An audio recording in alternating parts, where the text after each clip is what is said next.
যত বেশি সে তার ব্রেইন ইউজ করছিল তত বেশি তার শরীরের পার্টসগুলো হারিয়ে যাওয়া শুরু হয়ে গিয়েছিল। সেখানে চ্যাং চলে আসে। সে যখন তার মাইন্ডের 98% ইউজ করে তখন সেই সময়ই চলে যায় যখন জমিনই তৈরি হয়নি। চ্যাং তার কাছে এসে বন্দুক ধরে। চ্যাং লুসিকে যখন গুলি মারতে চেয়েছিল তখন লুসি তার ব্রেনের 100% ইউজ করে আর সেখান থেকে গায়েব হয়ে যায়।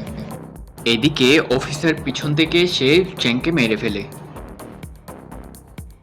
লুসি এখন প্রফেসরের কাছে এসে পেনড্রাইভটি দেয়। প্রফেসর যখন তাকে জিজ্ঞেস করে, লুসি তুমি এখন কোথায়? পুলিশ অফিসারের মোবাইলে মেসেজ আসে, আই এম এভরিওয়্যার। এত বড় জীবনে মানুষ শুধু টাকা ইনকাম করার জন্য তার শরীরকে ব্যবহার করে। আমাদের মাইন্ডের মধ্যে এমন একটি কম্পিউটার দেওয়া হয়েছে যেটি অনেক অ্যাডভান্স। আমাদের ব্রেইনকে আমরা কোনো কিছুতেই ইউজ করতে চাই না। খুব কম মানুষই তার ব্রেইনের হালকা হালকা ইউজ করে কাজ করতে পারে।